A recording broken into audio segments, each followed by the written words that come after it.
चलिए भाई, सभी लोगों को गुड मॉर्निंग।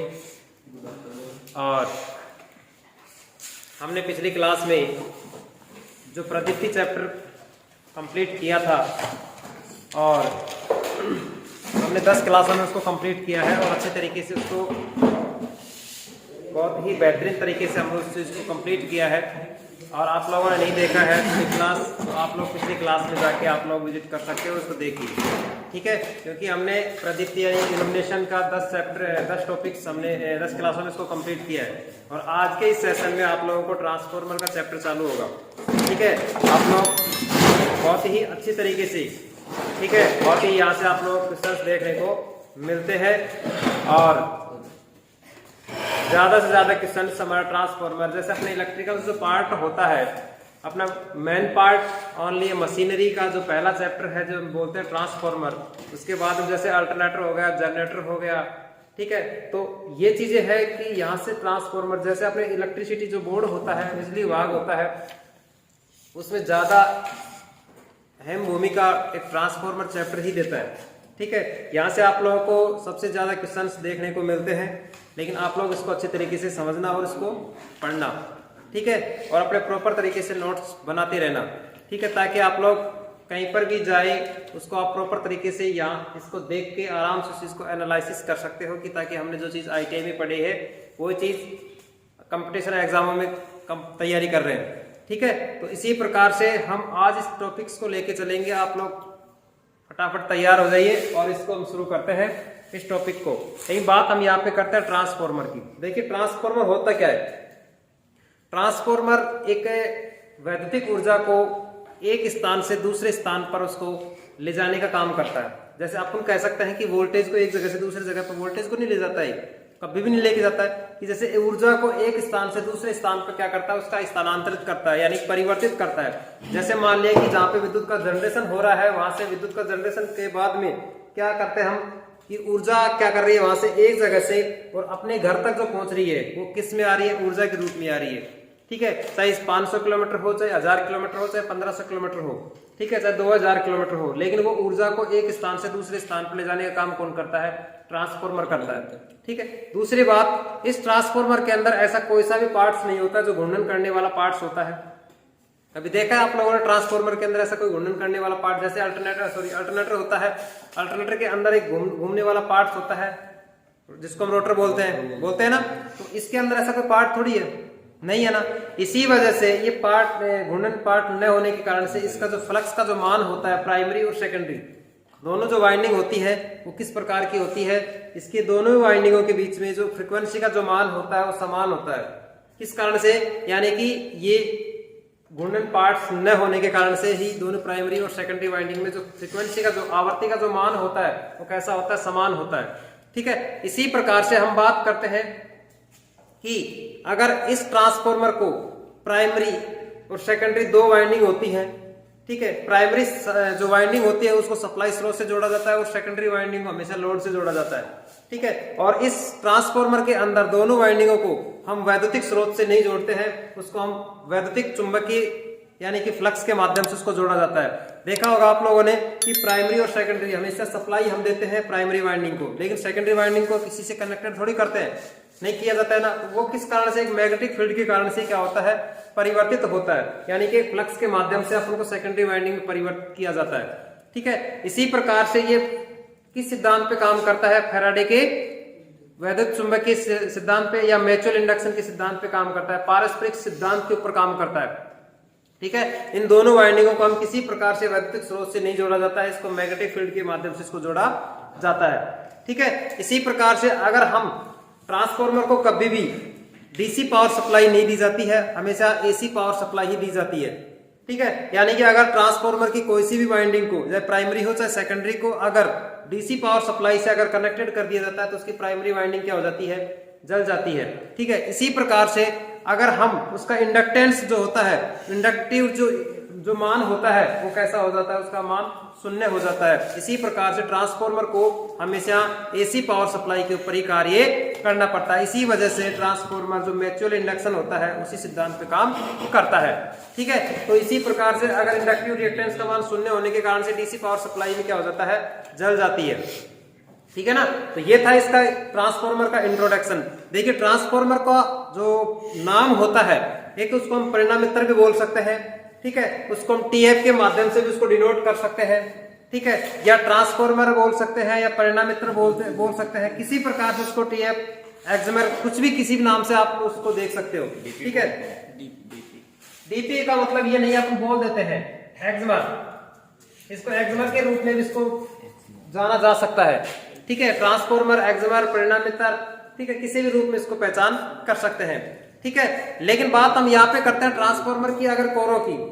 ठीक है, कोर की अगर मैं बात करता हूं तो कोर के अंदर क्या होता है कि प्राइमरी और सेकेंडरी, प्राइमरी वाइंडिंग और सेकेंडरी वाइंडिंग, जो चुंबकीय फ्लक्स होता है वो जिसको हम लिंब बोला जाता है, ठीक है, वो पथों के माध्यम से क्या होता है, प्रभावित होता है। जैसे प्राइमरी से सेकेंडरी के अंदर, ठीक है, हमने प्राइमरी वाइंडिंग को सेकेंडरी वाइंडिंग से कोई ऐसे कनेक्टेड थोड़ी कर रखा, उसको नहीं कर रखा ना, तो किस कारण से हो रहा है, वहां से वो मैग्नेटिक फील्ड के कारण से हो रहा है। माने कि चुंबकीय प्राइमरी को हम एसी सप्लाई दे रहे हैं और सेकेंडरी को क्या आ रहा है, लोड से कनेक्टेड किया जा रहा है, लेकिन सेकेंडरी को और प्राइमरी को हम एक मैग्नेटिक फील्ड के माध्यम से उसको कनेक्ट किया जाता है। ठीक है, तो इसका जो मुख्य जो बातें हैं वो चीजें आप लोगों को मैंने बताई, लेकिन बात हम उसको बिल्कुल डीपली के तौर पे हम क्या करेंगे, उसको अच्छे तरीके से पढ़ेंगे।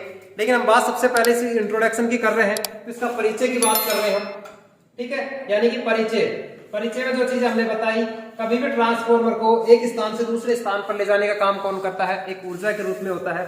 और एक दूसरी बात, एक चीज यहाँ पे होता है कि ट्रांसफार्मर के अंदर चार चीजें होती है, यानी चार कारक के ऊपर डिपेंड करता है। जैसे मान लिया, एक तो फ्रीक्वेंसी होती है, वोल्टेज होता है, धारा होती है और एक पावर होता है। ठीक है, हमेशा ध्यान रखना, पावर और क्या होती है, फ्रीक्वेंसी क्या होती है, हमेशा कांस्टेंट होती है, यानी कि स्थिर में होती है।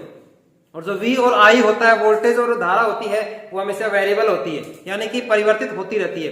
जैसे मान लिया कि वोल्टेज के मान को अगर कमबत्ती करना है तो हम उसके टर्नों के आधार पर क्या कर सकते हैं, उसके लपेटों की संख्या के आधार पर क्या कर सकते हैं, वोल्टेज के मान को परिवर्तित किया जा सकता है। यानी कि मान लिया कि प्राइमरी वाइंडिंग के अंदर लपेटों की संख्या में ज्यादा दे देता हूं तो वहां पे वोल्टेज का मान ज्यादा होगा, सेकेंडरी में लपेटों की संख्या अगर कम दे देते हैं तो वहां पे वोल्टेज का मान क्या होगा, कम होगा। इसी प्रकार से इस ट्रांसफार्मर की जो वोल्टता के आधार पर जो बांटा गया है, उसी प्रकार से अगर मैं बात करता हूं तो जो स्टेप अप और स्टेप डाउन होता है, जिसको हम अपचायक और उच्चायक बोला जाता है, बोलते हैं ना। यानी कि उच्चायक यानी कि जो ट्रांसफार्मर की निम्न वोल्टेज को हाई वोल्टेज में परिवर्तन करता है, और जो अपचायन होता है वो यानी कि हाई वोल्टेज को लो वोल्टेज में करता है। इसी प्रकार से स्टेप डाउन और स्टेप अप के रूप में इसको डिवाइड किया गया है। ठीक है, और के आधार पर अगर बातें करेंगे, इसका ट्रांसफार्मर का जो वर्गीकरण है पूरी डिटेल से हम आप लोगों को अच्छे तरीके से पढ़ाएंगे। ठीक है, लेकिन आप लोग उसको समझने की कोशिश करना। ठीक है, तो सबसे पहले हम बात करते हैं यहाँ पे इंट्रोडक्शन की। तो इसका इंट्रोडक्शन लिखिए,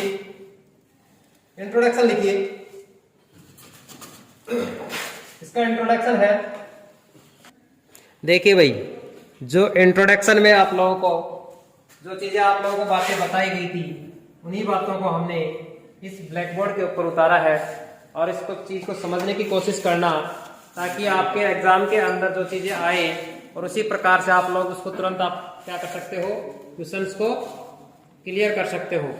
ठीक है, इसमें प्रत्येक जो लाइन होती है वो वेरी वेरी इंपॉर्टेंट होती है। इसी प्रकार से हमने पूरी की पूरी सारी जो लाइनें हैं वो इस बोर्ड के ऊपर उतार दी है। सर ये देखिए तो क्या कहा गया है इंट्रोडक्शन में कि परिणामित्र एक स्थैतिक युक्ति है जो विद्युत ऊर्जा को एक परिपथ से दूसरे परिपथ में क्या करता है, उसको स्थानांतरित करता है। हमेशा ध्यान रखना, न तो वो वोल्टेज को करता है और न धारा को करता है। ठीक है, वो हमेशा किसको करता है, ऊर्जा को करता है, यानी कि एनर्जी को करता है एक परिपथ से दूसरे परिपथ में। ठीक है, इसी प्रकार से यहां से क्वेश्चन आ सकता है, कई बार पूछ सकता है कि विद्युत ऊर्जा को एक परिपथ से दूसरे परिपथ में स्थानांतरित करने के लिए किस डिवाइस का प्रयोग किया जाता है, तो उसका आंसर क्या होगा, ट्रांसफार्मर होगा। ठीक है, क्वेश्चन ये भी आ सकता है कि ट्रांसफार्मर किस चीज को परिवर्तित करता है, तो आप लोग क्या कहोगे, यानी कि ऊर्जा को, किसको करता है, ऊर्जा को एक परिपथ से दूसरे परिपथ में। ठीक है, इसी प्रकार से हम बात करते हैं यहाँ पे दूसरे पॉइंट की ओर। परिणामित्र की प्राथमिक तथा द्वितीय कुंडलन विद्युतीय रूप से नहीं जुड़ी हुई होती है। ये ध्यान रखना, वेरी वेरी इंपॉर्टेंट है, लाइन ध्यान रखना। ठीक है, जबकि वे चुंबकीय रूप से जुड़ी हुई होती है। यानी कि ध्यान रखना कि हमेशा जो भी प्राइमरी और सेकेंडरी जो कुंडली होती है, कॉइल होती है, वो हमेशा किससे वैद्युतिक रूप से नहीं जुड़ी हुई होती है। किससे जुड़ी हुई होती है? जबकि वो चुंबकीय रूप से जुड़ी हुई रहती है। क्वेश्चन आ सकता है कि ट्रांसफार्मर की ऐसी कौन सी वाइंडिंग है जो चुंबकीय रूप से जुड़ी हुई होती है? तो दोनों वाइंडिंग हमारे पास, प्राथमिक और द्वितीयक वाइंडिंग। ठीक है, और जो नहीं जुड़ी हुई होती है वो किससे नहीं जुड़ी हुई होती है? विद्युतीय परिपथ से। ठीक है, इसी प्रकार से हम बात करते हैं तीसरे पॉइंट की ओर। यह युक्ति केवल एसी आपूर्ति पर कार्य करती है, ना कि ये डीसी पे करती है। डीसी आपूर्ति पर कार्य नहीं करती है। ट्रांसफार्मर हमेशा ध्यान दे लेना, कभी भी डीसी पावर सप्लाई के ऊपर कार्य नहीं करता, हमेशा एसी पावर सप्लाई के ऊपर ही कार्य करता है। ठीक है, अब एसी और डीसी चीज आप लोगों को पता है ना, एसी का पूरा नाम क्या है और डीसी का पूरा नाम क्या है, क्योंकि एसी थ्योरी और डीसी थ्योरी के अंदर आप लोगों ने अच्छे तरीके से पढ़ लिया है। ठीक है, ये चीजें बताने की जरूरत थोड़ी है आप लोगों को। ठीक है, तो एसी का मतलब अल्टरनेटिंग करंट, जिसको हम प्रत्यावर्ती धारा बोलते हैं, और डीसी का मतलब डायरेक्ट करंट, यानी कि उसको दिष्ट धारा बोलते हैं। ठीक है भाई, डीसी आपूर्ति पर कार्य नहीं करता है। अगर इसको डीसी आपूर्ति दे दी जाए तो प्राथमिक कुंडली क्या हो जाएगी? इसकी जल जाएगी। ठीक है, अगर डीसी सप्लाई अगर दे देते हो तो उसकी जो सेकेंडरी वाइंडिंग है, सॉरी प्राइमरी वाइंडिंग है, वो क्या हो जाएगी? जल जाती है। ठीक है, इसी प्रकार से तीसरा पॉइंट, चौथा पॉइंट है, परिणामित्र में कोई घूर्णीय भाग नहीं होता है। ये क्वेश्चन आया हुआ है भाई, ट्रांसफार्मर के अंदर ऐसा कोई पार्ट है जो घूर्णन करने वाला होता है? ऐसा कोई भी पार्ट नहीं होता है उसके अंदर घूर्णन करने वाला। जो सारे के सारे पार्ट्स कैसे होते हैं? कांस्टेंट होते हैं, यानी कि स्थिर होते हैं। ठीक है, इसी प्रकार से घूर्णित भाग नहीं होता है, होने के कारण इसमें प्राथमिक और द्वितीयक जो कुंडली होती है, अगर घूर्णन करने वाला भाग होता तो उसकी फ्रीक्वेंसी असमान होती, क्योंकि जैसे जैसे उसकी घूर्णन गति परिवर्तन होती वैसे वैसे उसकी फ्रीक्वेंसी का मान भी क्या होता? परिवर्तन होगा। इसी प्रकार से इसकी प्राइमरी और सेकेंडरी क्या होगी? यहाँ पे उसकी जो आवृत्ति होती है वो कैसी होती है? समान होती है, क्योंकि इसका भाग कैसा होता है? घूर्णन करने वाला पार्ट नहीं होने के कारण से इसकी फ्रीक्वेंसी का मान क्या होता है? स्थिर होता है, यानी समान होता है प्राइमरी और सेकेंडरी के अंदर। चीजें क्लियर? ठीक है, इसी प्रकार से हम बात करते हैं परिणामित्र की प्राथमिक तथा द्वितीय कुंडली में घेरों की संख्या में परिवर्तन करके वोल्टता और धारा के मान को परिवर्तन किया जा सकता है। जैसे मान लिया कि हमने आप लोगों को बताया कि अगर वोल्टेज के मान को अगर परिवर्तन करना है तो हम टर्नों की संख्या की कमबत्ती करके क्या कर सकते हैं? वोल्टेज और धारा के मान में परिवर्तन किया जा सकता है।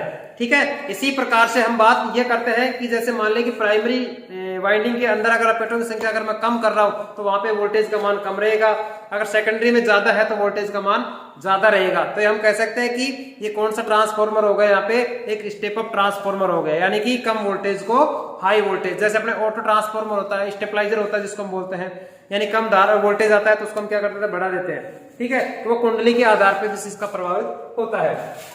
ठीक है, आसानी से परिवर्तित किया जा सकता है। इसी प्रकार से हम बात करते हैं इलेक्ट्रॉनिक तथा कंट्रोल परिपथ में परिणामित्र का मुख्यतः उपयोग अधिकतम शक्ति स्थानांतरण तथा प्रतिबाधा मिलान के लिए किया जाता है। आप लोगों को यह भी क्वेश्चन आ सकता है कि ट्रांसफार्मर का उपयोग क्यों किया जाता है? क्योंकि वो हमेशा क्या करता है? अधिक पावर और अधिक प्रतिबाधा के कारण से उसको हम क्या कर सकते हैं? ट्रांसफार्मर का प्रयोग किया जाता है। ठीक है, यानी कि छोटे छोटे इलेक्ट्रॉनिक्स डिवाइस होते हैं वहां पे इसका प्रयोग किया जाता है। ठीक है भाई, इसी प्रकार से जो पल्स परिणामित्र होता है, पल्स का मतलब शुद्ध जो परिणामित्र होता है, ट्रांसफार्मर होता है, इसका प्रयोग रेडार, टेलीविजन और डिजिटल कंप्यूटर में बहुत अधिक इसका प्रयोग किया जाता है। ठीक है, ये था इसका कुछ इंट्रोडक्शन पार्ट। इंट्रोडक्शन में से भी आप लोगों को क्वेश्चंस देखने को मिल सकते हैं। ठीक है, जहां से उसका किसी भी पार्ट्स में से चीजें पूछ सकता है। आप लोग अच्छे तरीके से चीज क्लियर करना। चीजें क्लियर है आप लोगों को? सभी के समझ में आ गई और सभी ने उतार लिए? ठीक है, किसी को दिक्कत है इसमें? पीछे नहीं है? अगर किसी को किसी प्रकार का डाउट है तो चीज अभी बोल सकता है। ठीक है, तो चलिए हम चलते हैं नेक्स्ट। अब बात हम करेंगे इसकी कार्य प्रणाली की। किसकी बात करेंगे हम यहाँ पे? इसकी कार्य प्रणाली यानी कि इसका वर्किंग प्रिंसिपल, ये ट्रांसफार्मर किस प्रकार से कार्य करता है। ठीक है तो चलिए हम बात करते हैं नेक्स्ट टॉपिक्स की ओर, यानी कि वर्किंग प्रिंसिपल की। देखिए भाई, अब हम बात करेंगे यहाँ पे कार्य सिद्धांत की, क्योंकि हमने इससे पहले पढ़ा था इंट्रोडक्शन, इसका परिचय यानी ट्रांसफार्मर का, कि ट्रांसफार्मर को हम टीएफ के नाम से भी जान सकते हैं, एक्समर के नाम से भी जान सकते हैं, उसका परिणामित्र के नाम से भी जान सकते हैं, या ट्रांसफार्मर भी बोल सकते हैं उसको। ठीक है, तो कई नाम कई रूप हो सकते हैं उसका, तो आप लोगों को अच्छी तरीके से याद रखना है। चलिए तो हम बात करते हैं यहाँ पे कार्य सिद्धांत की, जो कार्य सिद्धांत यानी कि वर्किंग प्रिंसिपल की। ठीक है, सबसे पहले इस चीज को समझ लें, ये वाली है हमारे पास, हमने एक कोर बना रखी है। ठीक है, क्या बना रखी है? ये कोर बना रखी है, और इन दोनों कोरों के ऊपर ये लिंब खड़े हुए हैं। ठीक है, इसके ऊपर हमने क्या कर रखी है? वाइंडिंग स्थापित कर रखी है, जिसमें हमारे पास V1 और V2 यानी कि प्राइमरी वाइंडिंग और सेकेंडरी वाइंडिंग, और ये पूरी की पूरी हमारे पास क्या है? कोर है। क्या है? ये कोर है, और इस कोरों के बीच में हमारे पास क्या है? ये फ्लक्स है, चुंबकीय फ्लक्स, चुंबकीय फ्लक्स। ठीक है भाई, आप देख रहे हैं कि जैसे इधर आप लोग देखना कि जैसे हमने प्राइमरी वाइंडिंग को हमने विद्युत सप्लाई से जोड़ा है। ठीक है, और इसको सेकेंडरी को भी हमने जोड़ रखा है, लेकिन ये किसके कारण जुड़ रही है? यहाँ पे मैग्नेटिक फील्ड के कारण से जुड़ रही है। ठीक है, मैग्नेटिक फील्ड के कारण से जुड़ रही है। ठीक है, इसी प्रकार से हम इसको कह सकते हैं कि ये ट्रांसफार्मर है। ठीक है, क्या है? ये ट्रांसफार्मर है कि कोर है। ठीक है, और ट्रांसफार्मर के अंदर पावर और क्या होता है? Frequency F. ठीक है, वी और वाई, ये पावर और फ्रीक्वेंसी क्या होती है? कांस्टेंट होती है, यानी कि स्थिर होती है, और वोल्टेज और धारा क्या होती है? परिवर्तित मान होती है, परिवर्तित होती है। ठीक है भाई, तो ये चीज आप लोगों को पता है। तो बात हम यहाँ पे ये कर रहे हैं कि कार्य सिद्धांत की परिणामित्र पारस्परिक प्रेरण म्यूचुअल इंडक्शन या विद्युत चुंबकीय प्रेरण के सिद्धांत पे कार्य करता है। तो क्वेश्चन आ सकता है कि ट्रांसफार्मर किस सिद्धांत पे काम करता है, तो आप लोग क्या जवाब दोगे इसका? कि पारस्परिक प्रेरण और विद्युत चुंबकीय प्रेरण के सिद्धांत पर। ठीक है, तो दोनों आप लोगों को याद रखना है, जिसको म्यूचुअल इंडक्शन भी बोल सकते हैं या पारस्परिक प्रेरण के सिद्धांत पे भी बोल सकते हैं। ठीक है, ठीक है तो बातें हम यहाँ पे कर रहे थे कि जो ट्रांसफार्मर का जो सिद्धांत होता है वो किस सिद्धांत पे काम करता है? पारस्परिक सिद्धांत और म्यूचुअल इंडक्शन के सिद्धांत पे काम करता है। ठीक है, बात हम दूसरी यहाँ पे करते हैं, क्वेश्चन आ सकता है। ठीक है, स्टार लगा लीजिए इसको। जब परिणामित्र को प्राथमिक वाइंडिंग में प्रत्यावर्ती प्रदाय वोल्टता V1 दी जाती है, तो इसमें प्रत्यावर्ती धारा I प्रवाहित होती है, जिसके कारण लोह कोण में समान प्रकृति का प्रत्यावर्ती फ्लक्स उत्पन्न होता है। समझ रहे? यहाँ पे क्या कहा है कि जैसे प्राइमरी वाइंडिंग के अंदर जब AC पावर सप्लाई वोल्टता दी जाती है, तो उस कंडीशन के अंदर जब हमारे पास क्या निकल के आता है? प्रत्यावर्ती धारा यानी कि I करंट प्रभावित होती है। जैसे मान लें कि उसके अंदर वोल्टता प्रभावित करवा रहे हैं, उसी प्रकार से उसके अंदर धारा प्रभावित होती है। वो कैसे?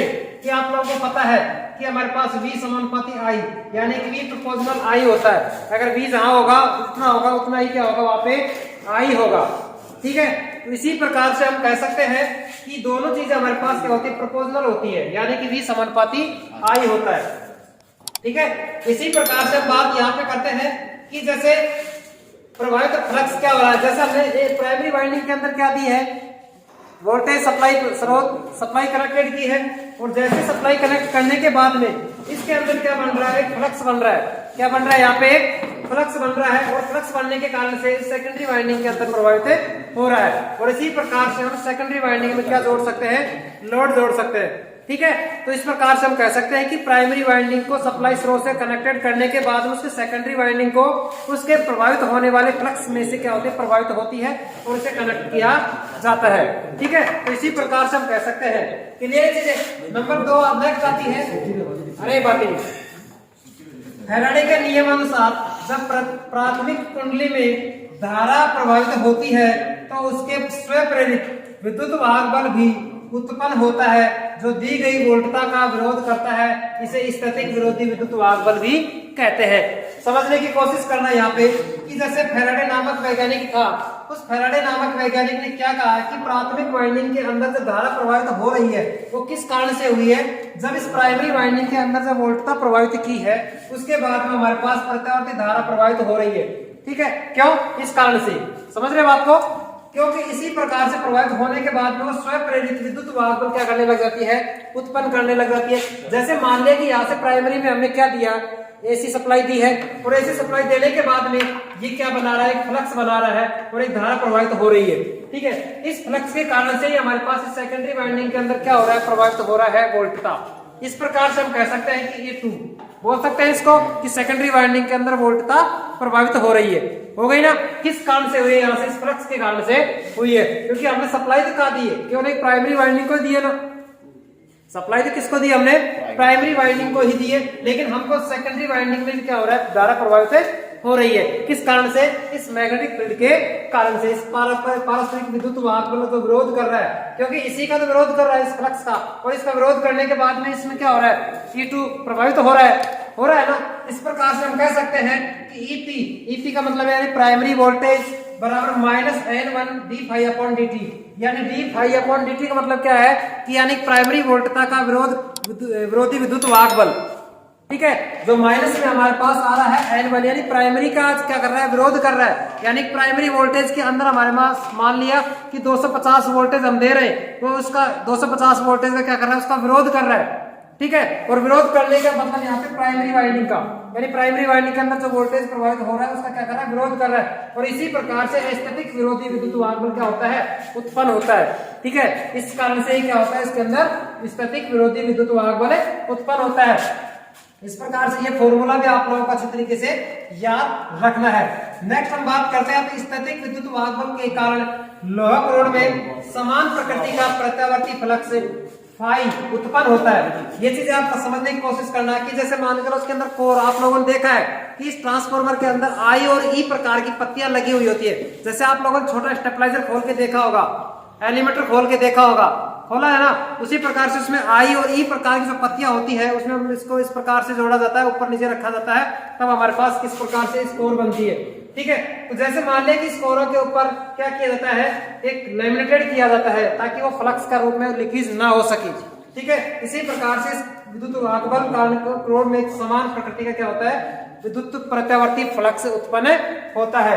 ठीक है, अगर मान लिया कि 2 लिंब हमारे पास है तो वहां पे फ्लक्स का मान लीकेज कम होगा। अगर मान लिया कि यहाँ से बीच में अगर ज्यादा है, यानी बीच में अगर एक कोर और हमने लगा रखी है, तो इसमें जो फ्लक्स का जो मान होगा वो क्या होगा, ज्यादा प्रभावित होता है, यानी कि जो लीकेज होगा ज्यादा। अरे कोई बात यह है कि जैसे मान लिया कोई भी एक हमारे पास 2 रास्तों के अंदर चल रही है और एक 3 रास्तों के अंदर चल रही है, तो 3 रास्ते हमारे पास ज्यादा डिवाइड हुए। ठीक है, एक 2 रास्ते के रूप में चल रही है, तो लीकेज क्या हुआ है, ज्यादा हुआ है यहाँ से। तो हम कह सकते हैं कि यानी 3 लिंब होगी तो वहां पे फ्लक्स का लीकेज का मान ज्यादा होगा, 2 लिंब होगी वहां पे फ्लक्स का लीकेज का मान कम होगा।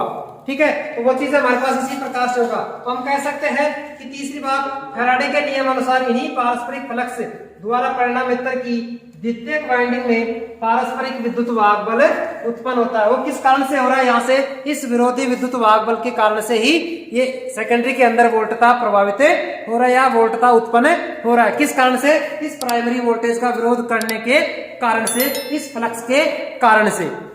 ठीक है, तो अगर इन दोनों का विरोध नहीं करता है ना तो फ्लक्स उत्पन्न नहीं होगा, और फ्लक्स उत्पन्न नहीं होगा तो सेकेंडरी वाइंडिंग के अंदर वोल्टता प्रभावित नहीं होगी। समझ गए बात को? इसी प्रकार से सेकेंडरी वोल्टेज में मैग्नेटिक फील्ड के कारण से वोल्टता उत्पन्न होता है। ठीक है, इस प्रकार से हम कह सकते हैं कि सेकेंडरी वाइंडिंग में उत्पन्न विद्युत वाहक बल भी प्रत्यावर्ती प्रदाय वोल्टता का विरोध करता है, इसलिए इसे पारस्परिक विरोधी विद्युत वाहक बल भी कहते हैं। क्लियर? ये थी हमारे पास ट्रांसफार्मर का इंट्रोडक्शन और उसका कार्य सिद्धांत। ये चीजें आप लोगों को समझ में आई है? समझ में आई है ना? तो इसी प्रकार से अगर आप लोगों को समझ में आए तो वीडियो को लाइक करिए, शेयर करिए। अगर आप लोग इस चैनल के ऊपर नए हो तो चैनल को सब्सक्राइब करिए। ठीक है, क्योंकि आप लोगों का ही सपोर्ट सबसे बहुत ही बेहतरीन होगा, क्योंकि अगर चीजें आप लोग सपोर्ट नहीं करोगे तो हम इस प्रकार की जो वीडियो आप लोगों के सामने पेश कर रहे हैं तो थोड़ा बहुत क्या हो जाएगा, कम हो जाएगा। क्योंकि आप लोग क्या करें, उसको मोटिवेट करिए। ठीक है, इसी प्रकार से आप लोगों को तैयारी भी बेहतरीन बन सके। ठीक है, तो आज की इस क्लास को हम 2 टॉपिकों के अंदर ही समाप्त कर रहे हैं और मिलते हैं हम नेक्स्ट टॉपिक के अंदर और नेक्स्ट क्लास के अंदर। ठीक है, जय हिंद, जय भारत।